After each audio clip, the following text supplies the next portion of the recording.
Hello everybody.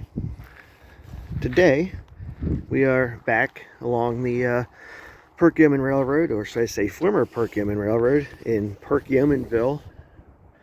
We're at the Crusher Road trailhead for the Perkiomen Trail.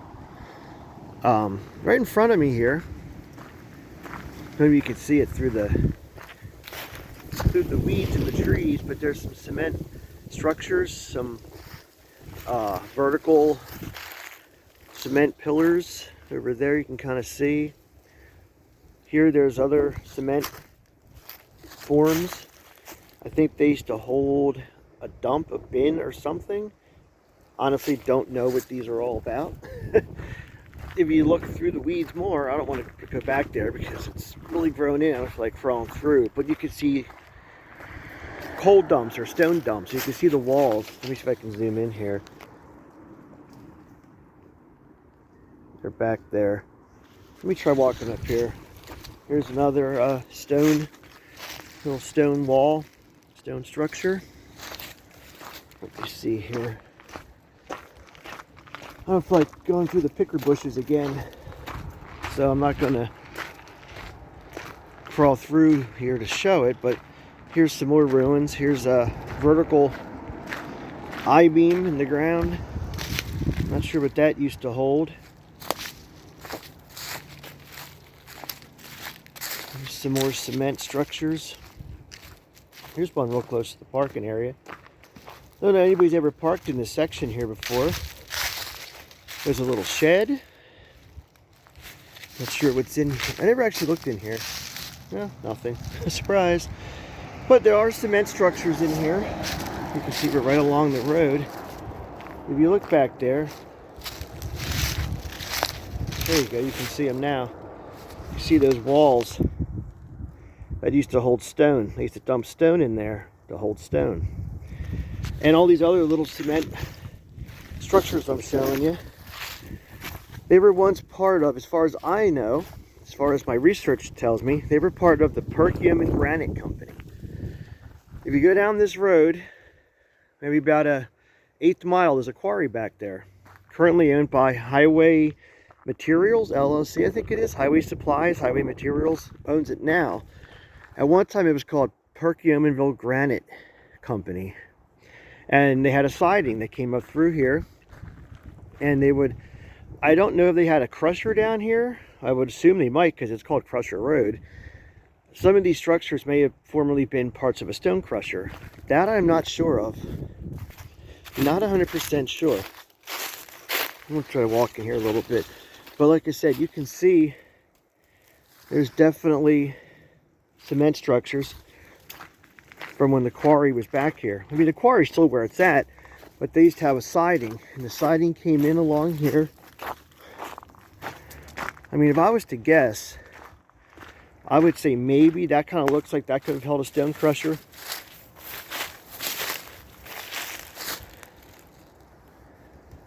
Maybe that was the crusher. But either way, this was part of the quarry at one time. And they had a siding. Siding came in off the perk. Siding came in up here, up this way. Now every time I come back here to look for it, I get turned around again. And I always kind of get confused. This is cement. This is cement base. Cement slab. More stone structures. Actually, I think I just showed you these. Turn myself around. Somewhere in here, unless they're totally... There's that, what I showed before, which I think could have been the base of the crusher. Could have been part of the stone crusher. I'm not sure. Like I said, I don't know too much about it. I just know that back in here is was part of the quarry where they would get ready to load the stone onto the trains. The siding, some of the ties, there's probably a lot more. I feel like one of these days, maybe I'll do a separate video and I'll come crawl through here and I'll dig around more. I'll go back to where the walls were, where they held the stone dumps and the coal dumps, whatever. There's another wall. Looks like that was a wall. I don't know if they're covered in. There's some more cement structures of some sort. They may be covered up by now and dead leaves. So I can't quite find them now. Like I said, I'm going to do another separate video just on the quarry. Well, like I said, the quarry's back that way, about an 1/8 mile. And this is where they dump their stuff for the railroad. I don't see it. I'm missing it somewhere. But anyway, there's some of the railroad ties from the siding are still in here. You can still see the ties. Part of the reason why is because there was a caboose, a Delaware and Hudson wood caboose that sat in here up until I think the 80s or early 90s. It sat in here on this old abandoned siding. The owner had it stored somewhere else, and I don't know if he was part of the quarry or he knew him, but the owner who owned the caboose had it stored somewhere. And story goes, the railroad was shoving cars on the siding, and they shoved it and it went off the end of the siding on the ground, and that kind of pissed him off. So he had it moved down here onto this siding. A lot of locals have pictures and will tell you stories about playing on this caboose or seeing it sitting here down at Crusher Road. I guess it sat there for a while, and then, well, one reason why it sat so long, it had cast wheels on it. Actually, right here's we're at the trailhead. There's more cement structure. One reason why it sat is because it had cast wheels, and apparently not long after it was moved here, the FRA banned cast wheels on the main lines, so it sat. And then it got sold a couple times, and I actually talked to a guy at a train show who saw my Perkiomen Railroad shirt and said he owned the last caboose that was ever on the line. And I was like, how do you know that? Not realizing he meant the caboose that sat here in Crusher Road. So I asked him about it, and he sold it. He bought it, and then he sold it to somebody else. And apparently the wood D&H caboose is now in New Jersey somewhere, and it's restored on private property. If anybody knows about it, I'd like to know. I'd like a little bit more info on it. Wouldn't mind seeing it. But the siding for the quarry, it started right about down there where that sign is, and the siding came in here. Like I said, all that cement structure and concrete stuff back there is part of it. And I'm not sure what all they quarry down there. Apparently there's different types of stone. I don't know much about quarries. But I guess granite, they do stuff for highways. So you can get mixed concrete down there now. But at one time it was called the Perkiomen Granite Co. And I think it's almost a 600-foot siding, which would make sense if it came in down there and went down through the woods. So the main reason why I'm here actually is because this at one time, right here at Crusher Road,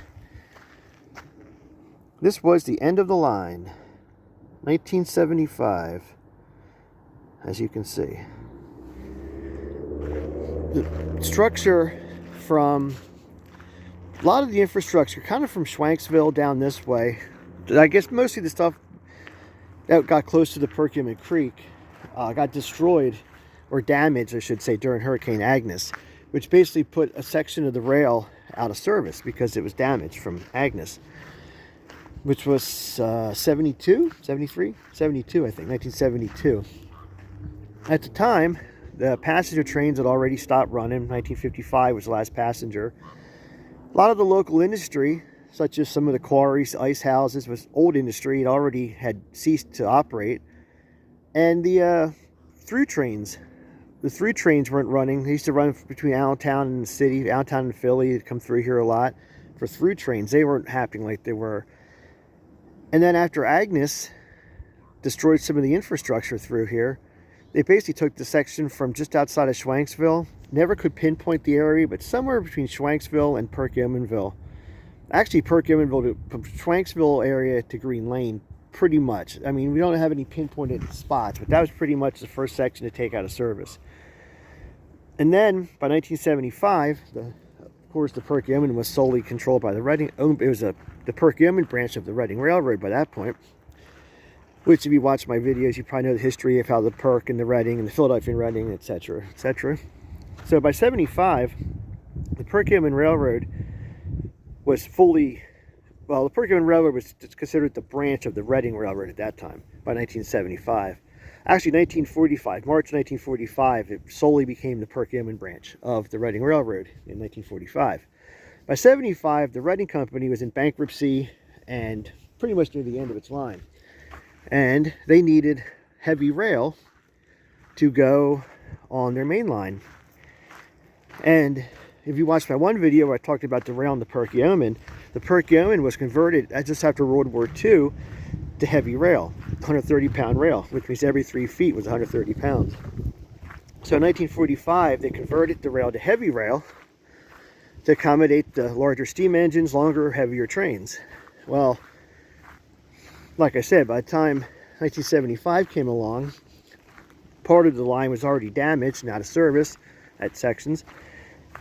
And the Reading needed rail for the main line. So they came down here and they removed the rail in 1975 from pretty much outside of Schwanksville down to just about right where I'm standing right now. Outside of Perkiomenville. From basically Green Lane down to Pennsburg was removed later on in 1980. So this photo here by a friend of ours, Carl King, you can see where the rail's gone, and that's a famous bumper block. There's still parts along the Perkiomen and other Reading lines where you can see that type of, it's either a bridge timber or a large switch tie that would bolt down for the end of the line. There's the bridge. And there's the bridge. Now, we were told that this picture is looking towards Green Lane. Okay, so that would mean we'd be at the other end of this bridge looking this way. Well, the track was removed from Schwanksville area to Perkiomenville. So that wouldn't make sense, because if we're looking this way, we're looking down here, the track behind us should have been removed. You know what I'm saying? As they say, what's that commercial? Follow me, camera guy?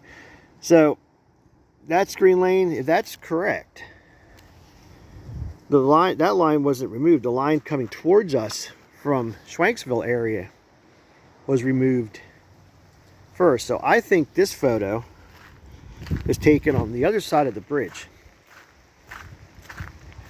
because this line is still in. Or wait a minute, no. Hold on a minute. No, okay. I'll turn myself around here.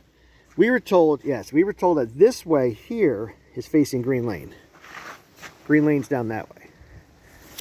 Behind me is Schwanksville. The track was taken up from Schwanksville to Green Lane, or to Perkiomenville. So I don't think that's correct. So I think since the track it's missing should be behind me, or ahead of me, I mean. See what happens when you think too hard? You turn yourself around. Yes, I don't think this is facing Green Lane. I think this is right where I'm standing now about. It's like I said, if it was facing Green Lane, the track this way was already still in. It wasn't taken out yet. The track to here was taken out to Perkiomenville. So that way goes to Schwanksville, and they came from Schwanksville down to Crusher Road and took the track out. You can see the track is gone. It's up to here. From behind me to Green Lane was taken out later. Plus, I have a track chart. We have a track chart, I should say, that actually shows, it was an edited track chart from 1975. I was edited, and it showed right here, it showed a bumper block and the track being out to right about in this area. So like I said, I'd be willing to bet, since the line did come out from that way to here, and since the line from in front of me in this picture is out, behind me where I'm standing is still in, this picture was taken from here. So if you look, you can see the bridge, and you can see the bridge. So if you're ever wondering, the first section of rail that was taken out to right here. So next time you're on the Perkiomen Trail, and you are curious as to what was taken, when the line was taken out, or what part of the rail was removed first, was right here. Most of the rail was actually used on the main line for the Reading. Some was scrapped from what I heard. But there's a lot of good pictures that a friend of ours, Carl King, they're on the Perk Railroad historical page and the Perk Railroad Facebook group, if you look, there's pictures of the track being removed in 1975. And again, like a lot of things with this line, as well known as it is and as beloved as it always has been, a lot of information is a little, it changes depending who you talk to. Some people say, like, we actually talked to a guy who claims to have been a former Reading engineer. He claimed he ran the whole line all the way through in 1976. Now, there's no way. I mean, he worked there, he would know, but there's no way. There's no way it was, because we know for a fact that parts of this line was removed in 1975. Plus, we do know that sections of it was also damaged and not repaired after Hurricane Agnes. So, and that's the problem we have with this line, with doing research with it. You will read, like, the track reached this area right here in 1872. It hit it. 1872, the track made it to this section in the Green Lane in Perkiomenville. Then you'll see somewhere it says 73. I say 72 because it makes sense and it lines up with more research. But that's one of the things I always tell people. And then always somebody has to always correct you. And I'm not saying I know everything, and I'm not perfect, and I'm not the all-knowing expert.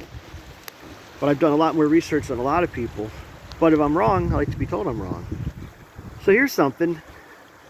Speaking of the quarry, now that the trees are dead down here in the bridge, if you look straight ahead, that's the quarry today. That's the quarry down there. If I felt like walking up the road, I could walk to the entrance of it, but I don't feel like walking up to it. So it would make sense that right in this area is where they would have brought the coal to be loaded onto the train. The quarry's down there. Again, it's owned by Highway. Oh man, I just looked it up. I drive by the sign a lot, and I didn't even realize it was a sign for there. It's Highway Supplies, I think it's called. And quarry's down there. Now, an interesting thing, a few years back we had those really bad floods after the more recent hurricane. It is amazing. If you look underneath this bridge, there's still stuff jammed up underneath this bridge. And that piece of aluminum in that tree, that's how high the water was coming through here. It's unbelievable. So, all right, everybody. I don't want to keep this too long. But thanks for checking it out, and I'll see you soon.